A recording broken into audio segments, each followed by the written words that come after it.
Hello everybody, in today's video we're going to be going over Tropical Storm Elsa, which is currently just south of Cuba. It'll be making its way through western Cuba, and it'll eventually hit parts of western Florida, and then it'll move up the east coast. We're going to be talking about the impacts that the storm could have on the US and the forecasted track, as well as much more in today's video, so make sure you are staying tuned all the way until the end. Taking a look at the current National Weather Service page, we have a few heat-related advisories and warnings in parts of the Northwest and the Northern Plains, as well as some red flag warnings in parts of the Northwest as well. Other than that, we don't have many other watches or warnings except for a few heat advisories in parts of the Mid-Atlantic, and also some tropical storm watches in western, or actually northwestern Florida, and then some tropical storm warnings in southwestern Florida, and in particular the Florida Keys, where we have the greatest impacts from the storm.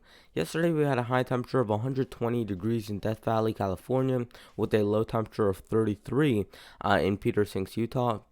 And the highest rainfall report was in Aquila, Texas, where they got 4.92 inches of rainfall, and there were no snowfall reports as of yesterday. Taking a look at where this storm is currently located, it's at 21.5 degrees north by 81.2 degrees west, maximum winds of 65 miles per hour, minimum pressure of 1,006 millibars, moving northwest at 14 miles per hour. So currently it is southwest, or actually just south of Cuba. It'll be moving through the flatter and western part of Cuba, and then eventually it'll be making its way into western Florida, where it'll make its second landfall to date. Now if we go over to the actual satellite imagery, you can see that it is fairly well developed, although it is breaking apart a little bit. It did lose some strength as it moved into this area. It is trying to strengthen once more, but because of the higher terrain, which is along eastern Cuba and also in parts of Jamaica and southern Haiti, it was able to kind of weaken a little bit, and that did cause the National Hurricane Center to bring this down from a hurricane to what is now a tropical storm. We do have a little bit of rotation here and there. The center of the storm is actually right here, but most of the convection is on the eastern end of the storm. Taking a look at the current watches and warnings, you can see the tropical storm watches up for northwestern Florida, as well as for some parts of southern Florida. We have some tropical storm warnings up for the west coast of Florida and the Florida Keys, as well as much of central and western Cuba as well. And then you can see that those tropical storm force winds are actually currently getting onshore into parts of southwestern Cuba. And again, this will be making its way and making landfall with western Florida over the next 2 days or so. Taking a look at the key messages, and I'll quickly read them out for you guys. The first one says heavy rain will impact the Cayman Islands and Cuba today, resulting in significant flooding and mudslides over Cuba as Elsa approaches the Florida Keys, the Florida Peninsula, and coastal Georgia through Wednesday. Heavy rainfall may result in isolated flash urban and minor river flooding. Mid to late week, heavy rains across the coastal South Carolina and North Carolina coast may result in isolated flash and urban flooding. The second key message says tropical storm conditions and a dangerous storm surge are expected to continue over and across portions of central and western Cuba today, and tropical storm conditions are expected in portions of the Florida Keys and along the Florida west coast tonight through Tuesday night, where a tropical storm warning is in effect. A tropical storm watch and a storm surge watch are in effect for portions of the west coast of Florida and the Florida Big Bend.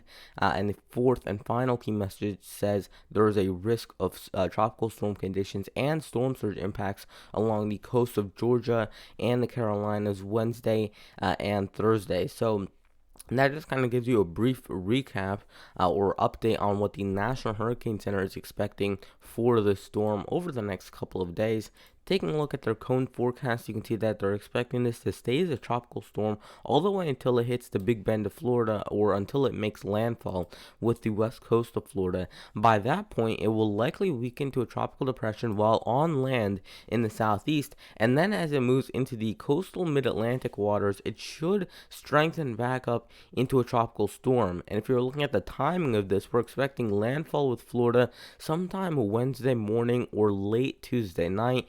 Then it should reemerge over water again sometime probably, I would say, Thursday afternoon into Thursday evening. And then by Friday and into Saturday is when it's going to be making its way northeastward. And then probably by Saturday morning, it might make another landfall with Nova Scotia all the way up there in southeastern Canada as a tropical storm, or at least that's what we're expecting as of right now. And again, this is probably going to start to weaken over the next couple of days. The only period where it could strengthen again before making its next landfall would be over this area off the shore of Florida right now. If it were able to strengthen a little bit, that could give it a little bit more juice to stay as a tropical storm throughout the southeast. But again, that's still up for debate, and it looks like either way, it's probably going to weaken to either a weak tropical storm or a tropical depression that potentially could strengthen back into a tropical storm. Taking a look at the current track guidance, you can see that we have the storm in southern Cuba. It's going to make its way near the Big Bend of Florida and then just kind of hug the coast along Georgia and the Carolinas. Then it makes it out through the Atlantic waters, and then potentially could make another landfall with Nova Scotia or Newfoundland and Labrador. So we could be seeing another landfall potentially in southeastern Canada as a tropical storm, most likely. If we look at the model intensity guidance, you can see that currently it is a middle or even upper tropical storm. There are a couple models that bring this up near high-end tropical storm status or even category 1 status, but I would say the vast majority have this on a gradual weakening trend. And again, this area, this part of the chart right here is when this is over the southeast. So this is when it could potentially weaken a little bit, and then once it goes back over the coastal waters, you can see that it goes way back up into a low or mid level tropical storm. So it will be on land for some period of time, probably weaken within that time period, and then we're going to see this strengthen back up as it moves over water.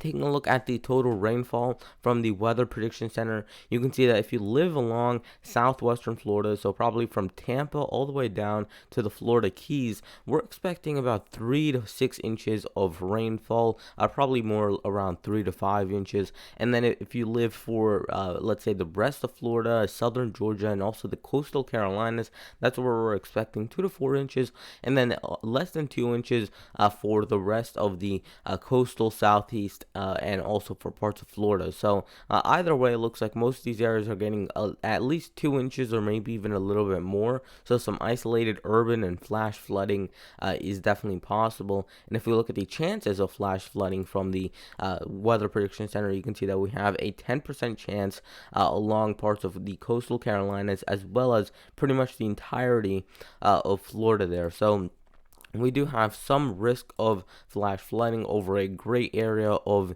the southeast. So definitely flooding, especially for Wednesday and Thursday in the southeast, is definitely going to be prominent and something that we need to watch out for. So if you get a flash flood warning, make sure that you're at least being attentive and paying attention to what's going on around you with the flooding issues. Taking a look at the peak storm surge from the National Hurricane Center, you can see that for areas like Tampa Bay, we could potentially be dealing with 2 to 4 feet of storm surge. And the reason that is because we're dealing with this storm probably making landfall to the north of you. And as we've known for the entirety of this storm, the strongest convection is actually on the eastern end of the storm. So the peak storm surge is not going to be to the north of there. It's actually going to be to the southeast of wherever this tracks, and that just happens to be over Tampa Bay. So there could be some minor storm surge in these areas. Also for the Florida Keys, 1 to 2 feet for many of these areas. And then you go up along southwestern Florida, and we're looking at 1 to 3 feet of storm surge. If you live up in the panhandle of Florida and near the Big Bend of Florida, I would say 1 to 2 feet storm surge. If you live within this area of Florida, you're probably looking at right around 1 to 3 feet of storm surge out of this event. So again, we could be dealing with some minor coastal flooding from this storm. To get a little bit more in depth with this event, something that I did notice was that on the upper air maps, the low pressure center does not match up with the surface low pressure, and I think this is probably due to wind shear, and this is definitely one of the things that's helping to weaken the storm quite considerably. So taking a look at the GFS model and just taking a look at the upper air relative humidity, you can see that the surface low pressure is plotted right here, but when we look at the wind barbs, which are overlaid on the map, you can see that we're dealing with this storm actually right here. So we do have about a 10 to 20 mile shift between where the surface low pressure is and where the mid and upper level low pressure actually is located. So we're not dealing with a complete correlation of this, and we're not dealing with a completely stacked storm, which is what you would typically want, especially for a small storm like this. When you have a small storm, it doesn't really matter as much for these big multiple 100-mile long hurricanes. That really doesn't, it's not one of the bigger factors. But for a small storm like this, when you get a little change from the surface low pressure to the upper air and mid-level low pressure, that can definitely have a huge impact on the storm and how it actually plays out, because you're not dealing with as wide of a storm, so there isn't as much for the storm to really fall back on. So now you're dealing with pretty much two different storms, one in the upper level part of the atmosphere and one in the lower levels of the atmosphere, and that's going to make it much more challenging for Elsa to really hold together, especially when it goes on land in parts of the southeast. And even while it's making that small trek across that tiny portion of land in western Cuba, even though it looks like it's a relatively small area, that will take a lot out of Elsa, and that should definitely be one good thing that comes out of this, that this will probably weaken quite considerably, because this storm isn't completely stacked on top of each other due to some of the wind shear that it has been experiencing. And also another thing that will help weaken this is that this really hasn't been dealing with a lot of moisture being pulled in on the southern end. So this is the upper air setup we have. We have a high pressure to the east, so we have that big high pressure there. We also have another sort of high pressure center right in here, although it is a weak one, so Elsa will be able to kind of maneuver around there. Looking at the wind flow, you can see that the winds are coming out of the east. They then kind of shift from the southeast and then kind of just make a little bump over the top of Elsa.